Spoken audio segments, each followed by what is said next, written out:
కథలెన్నో చెప్పారు, కవితల్ని రాశారు, కాలాలు దాటారు, యుద్ధాలు చేశారు. ప్రేమలో తప్పు లేదు, ప్రేమలో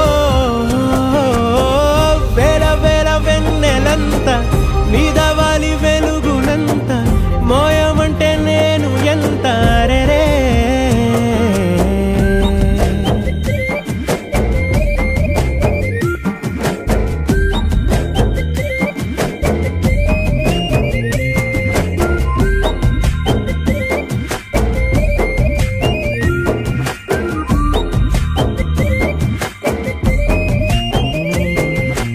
ఆకాశం తాకాలి అని ఉందా, నాతో రా చూపిస్తా